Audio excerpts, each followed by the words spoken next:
6 p.m. Huntsville, Texas. A solo unas horas de su ejecución, Suzanne Basso permanecía inmóvil en su celda. Respiraba con dificultad, con la mirada perdida en un rincón lejano del cuarto. Estaba quieta, silenciosa, tensa. La celda estaba en calma, pero su mente no. Cada sonido más allá de la puerta se sentía más fuerte. Cada paso podía ser el último. Se aferraba a lo poco que quedaba. Las apelaciones, los recursos, pequeños fragmentos de esperanza legal, pero todos se habían ido. Uno por uno, los tribunales de Texas la rechazaron, los federales también, y ahora ya no había nada que la protegiera de lo que vendría. Su silla de ruedas, la misma que causó controversia en el juicio, estaba debajo de ella como un accesorio de teatro en el que nadie creía. Los fiscales la llamaron una farsa, su enfermedad, una actuación. El jurado no se dejó engañar, tampoco los jueces. Cada afirmación, de parálisis, ceguera o una voz infantil, se consideró una extensión de lo que siempre había sido. Una mujer con un largo historial de invenciones, conductas teatrales y manipulación. Siempre estaba actuando, diría después la fiscal Colleen Barnett. Pero yo veía a través de todo eso, y no iba a dejar que se escapara. Los abogados de Basso intentaron argumentar que estaba enferma, mental, física y emocionalmente. Pero nada de eso prosperó. Los tribunales dictaminaron que era apta para ser juzgada. Su sentencia se mantuvo. Lo único que quedaba era el tiempo, y ya no mucho. Afuera de su celda, los guardias caminaban por los pasillos sin prisa, pero adentro todo se sentía distinto. El aire era más denso, la luz más tenue, el silencio más ruidoso. No habría demoras, ni súplicas finales, ni segundas oportunidades. Y para entender cómo se llegó a esto, cómo Suzanne Basso terminó aquí, contando sus últimas horas en una fría celda tejana, hay que retroceder. Antes de la silla, antes del tribunal, antes de las mentiras. ¿A quién era realmente? Y lo que realmente hizo.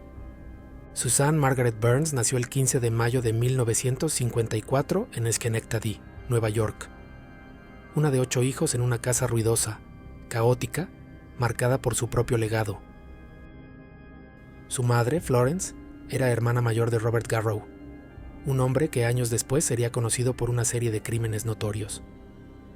Su pasado trajo vergüenza y atención no deseada a la familia. Esa historia quedó flotando por años, mucho antes de que el nombre de Suzanne apareciera en los titulares.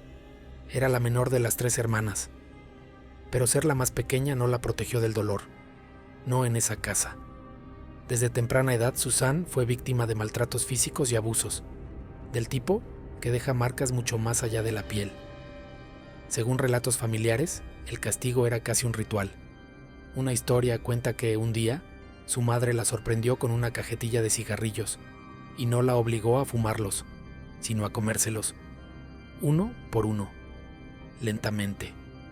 En su adolescencia, Suzanne comenzó a desmoronarse. El trauma se convirtió en rebeldía. Pasó a ser tutelada por el Estado y pasó buena parte de su juventud en reformatorios. Aún así logró terminar la secundaria. Obtuvo su diploma a pesar de la inestabilidad, a pesar de todo.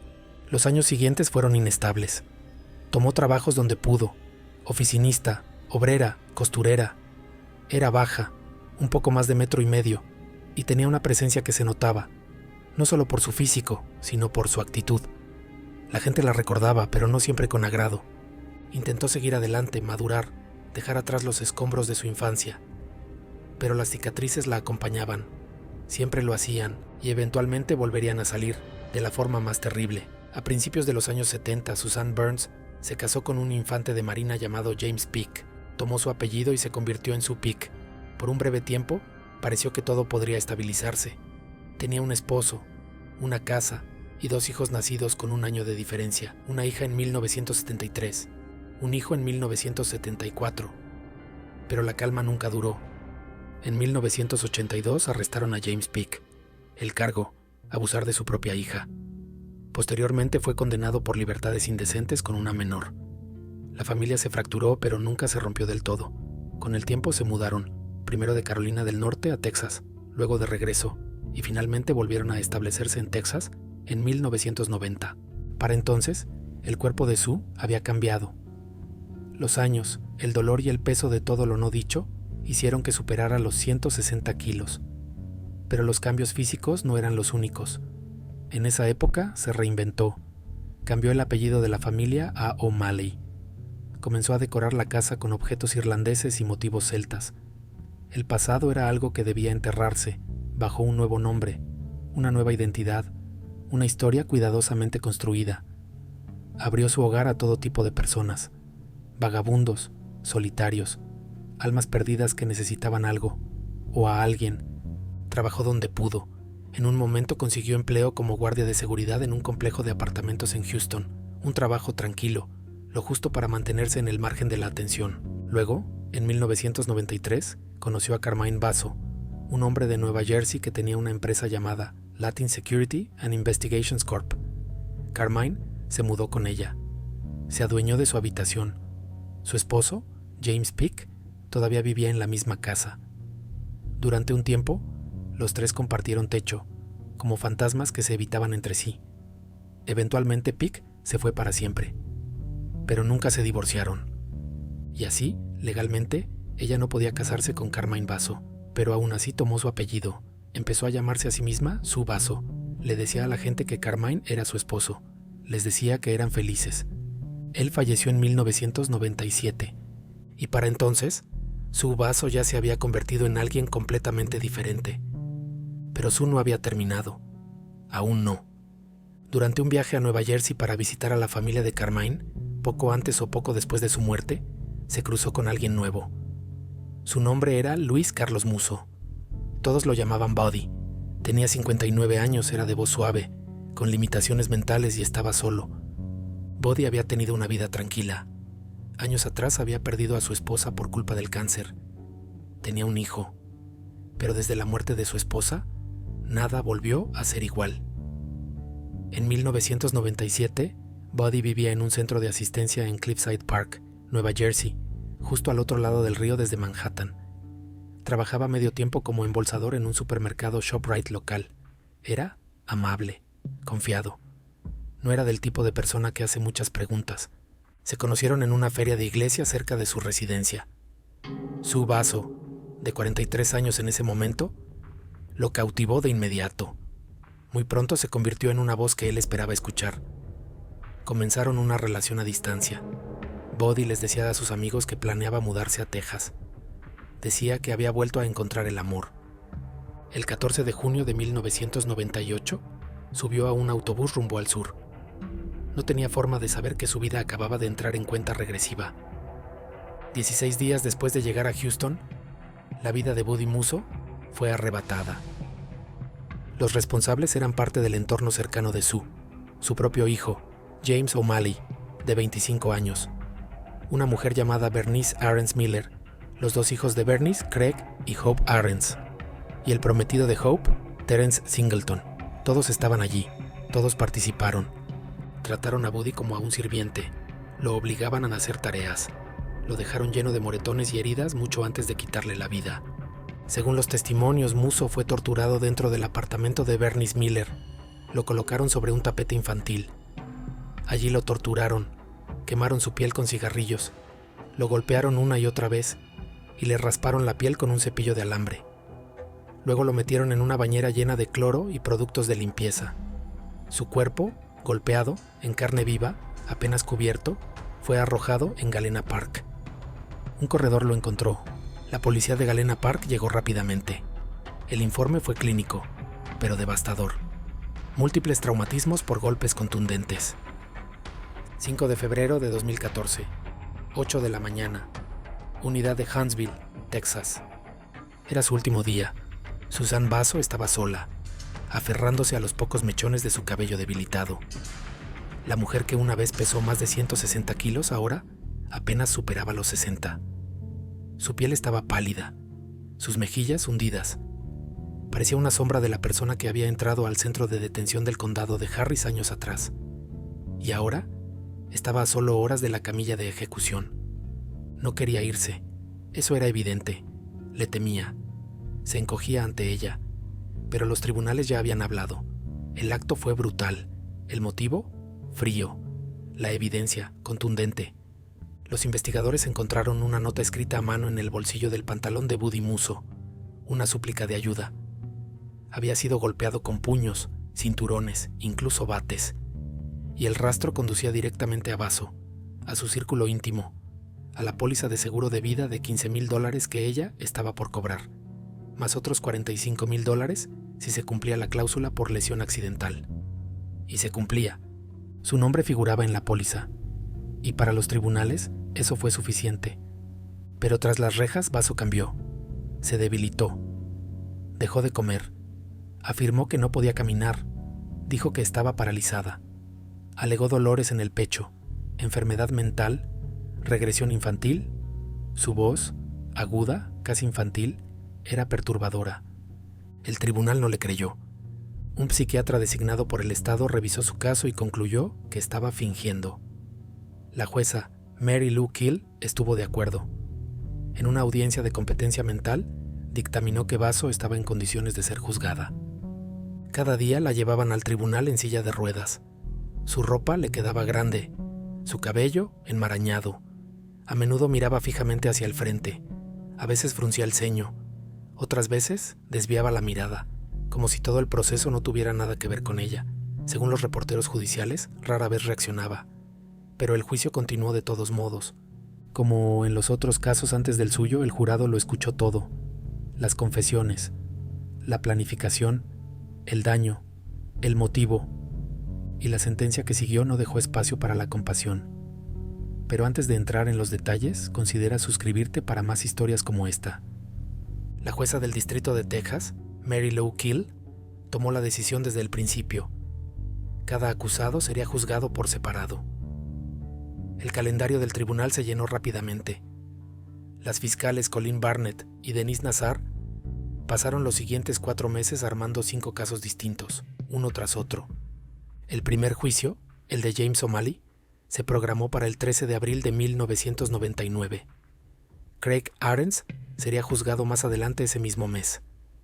Bernice Miller y Terence Singleton serían juzgados juntos en mayo, Hope Arends en junio, y finalmente Susan Vaso, cuyo nombre ya se había vuelto sinónimo del caso, estaba lista para enfrentar a su jurado en julio. Barnett y Nassar no tuvieron tiempo para descansar. En su declaración inicial durante el primer juicio, Denise Nassar habló directamente al jurado, describiendo la tragedia silenciosa de un hombre que deseaba tan poco, y recibió aún menos. Más que nada en el mundo él quería una esposa y una familia, les dijo. Subió a ese autobús Greyhound con botas vaqueras y un sombrero. Venía a Texas, pero nunca salió de allí con vida. James O'Malley subió al estrado y habló del poder que su madre ejercía sobre él. El miedo, la presión. No sabía qué más hacer, dijo. Le tenía miedo a mi madre. Al final, cada veredicto llegó rápidamente. James O'Malley fue declarado culpable de un delito capital. Recibió cadena perpetua. Bernice Miller fue condenada. Su sentencia, 80 años. Craig Arends también fue hallado culpable. Le dieron 60 años. Terence Singleton enfrentó cargos capitales. Fue sentenciado a cadena perpetua. El juicio de Hope Arends terminó sin veredicto. Jurado dividido. Pero hizo un trato. Se declaró culpable y aceptó testificar contra Suzanne Vaso. Fue su vía de escape. En entrevistas con la policía, Vaso había admitido haber golpeado a Buddy Musso con un cinturón. Pero echó la mayor parte de la culpa sobre los demás, desviando, evadiendo, negando. Hope Arends dijo que no fue así. Subió al estrado y contó algo completamente diferente.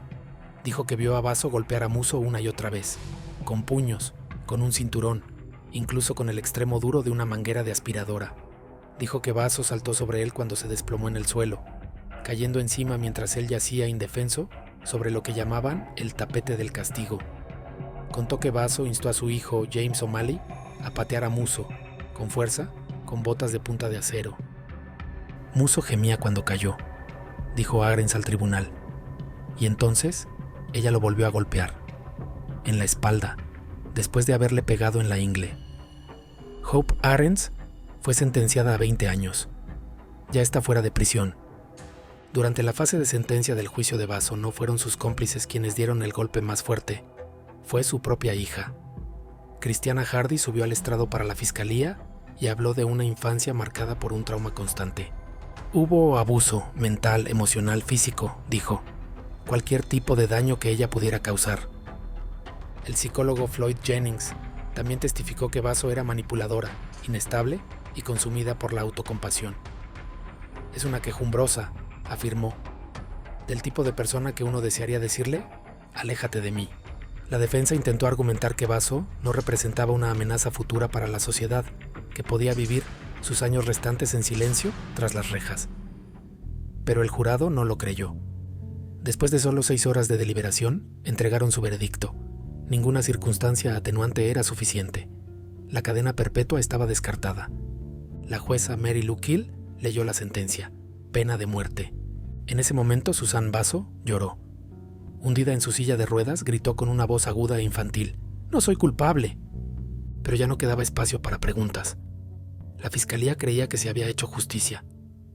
«He visto muchas cosas malvadas en mi trabajo como fiscal», dijo después Colleen Barnett, «pero ella muestra tantos rasgos demoníacos que es difícil verla como otra cosa que una persona con una mente malvada». Ya no habría más apelaciones, ni más acuerdos, ni más culpables sustitutos. Susan Vaso iba camino a la camilla. Después de la sentencia, Susan Vaso fue trasladada a la unidad Mountain View en Gatesville, ahora renombrada como la unidad Patrick O'Daniel, donde Texas mantiene a las mujeres condenadas a muerte. Allí era tranquilo, lejos de los reflectores del tribunal y de los titulares. Pero Vaso no desapareció en la sombra. Comenzó a presentar apelaciones casi de inmediato. Insistió con fuerza enviando mociones a través de los tribunales. Su defensa argumentó que la medicación psiquiátrica había nublado su juicio durante el juicio, que sus abogados no habían presentado testimonio experto sobre su pasado traumático. Alegaron que el jurado no fue debidamente instruido durante la fase de sentencia, que se les había privado de un contexto crucial. Pero los tribunales no se conmovieron. En enero, la Corte de Apelaciones del Quinto Circuito de EEUU rechazó la apelación, y más tarde la Corte Suprema de Estados Unidos se negó a revisar el caso, sin comentarios. La puerta se había cerrado, no quedaban más demoras, ni tecnicismos, ni segundas oportunidades. 5 de febrero de 2014, 3 de la tarde, unidad de Huntsville, Texas. Susan Vaso estaba sentada en su celda, pálida e inmóvil, con la mirada perdida en ningún lugar en particular. Las horas se agotaban, y aunque el mundo exterior seguía su curso, el suyo se había reducido a 4 paredes grises y el zumbido bajo de las luces fluorescentes sobre su cabeza. No dijo mucho, ni a los guardias, ni al capellán, ni a nadie. Su respiración era lenta, irregular, como si intentara no perturbar el silencio que la rodeaba. Tal vez tenía miedo, tal vez estaba entumecida, pero había algo inconfundiblemente pesado en la forma en que se sentaba, como si el peso de los años, los juicios, los titulares, las acusaciones, finalmente se hubiese asentado en sus huesos. Su cuerpo ya no era el mismo. Había perdido más de 90 kilos desde su arresto. La mujer que una vez entró al sistema con protestas ruidosas y gestos teatrales ya no existía. Lo que quedaba parecía frágil, consumido, casi fantasmal. La prisión no dejaba espacio para los sentimentalismos. Texas había eliminado hacía tiempo las solicitudes especiales para la última comida. No habría comida de consuelo, ni ese último sabor elegido del mundo. En su lugar, le entregaron la misma bandeja que a todos los demás: pollo al horno, un pequeño trozo de pescado, un par de huevos duros, zanahorias cocidas, ejotes, rebanadas de pan blanco simple. Revolvía la comida con los dedos, empujándola de un lado a otro de la bandeja. La mayor parte quedó intacta. Su apetito la había abandonado días antes. Aún así, el reloj no se detenía. 6 p.m. La puerta se abrió. Un golpe suave. El equipo había llegado. No discutió, no gritó, no suplicó. Ya no quedaba nada a lo que apelar. Ni tribunales, ni jueces, ni una llamada del gobernador. Solo el camino final, empujada por el pasillo, con la mirada al frente, las manos temblando levemente sobre el regazo. El pasillo se alargaba más que nunca. El eco de las ruedas de goma sobre el suelo de concreto la seguía en cada empuje. Y en ese silencio frío y clínico, la llevaron hasta la cámara. Luces fluorescentes brillando sobre su cabeza. La camilla esperándola como una vieja promesa finalmente cumplida. Un guardia ajustó con suavidad las correas alrededor de sus muñecas y tobillos. Sus manos temblaban ligeramente, pero no se resistió. Todo se desarrolló en silencio, con orden. En el interior, las luces del techo proyectaban un brillo frío y uniforme por toda la sala. Una bomba intravenosa estaba lista, callada pero preparada. Un micrófono fijo se encontraba junto a su cabecera, esperando por si tenía palabras finales. Sobre una mesa cercana descansaba un portapapeles, papeles estándar confirmando la identidad y el procedimiento. Todo avanzaba con una precisión tranquila. No hubo llamadas de último minuto, ni interrupciones, solo el sonido de pasos, el zumbido bajo de la máquina 4 y el silencio estéril de la cámara. 6:20 de la tarde, unidad de Huntsville, Texas. Susan Basso ya estaba sujeta a la camilla cuando el alcaide se acercó. Se inclinó levemente y le preguntó si tenía alguna última palabra. Ella lo miró, con el rostro tenso, temblando apenas. «No, señor», respondió suavemente. Su voz apenas era un susurro. Hubo una pausa.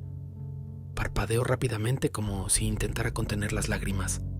Apretó los labios. Un leve temblor en la barbilla.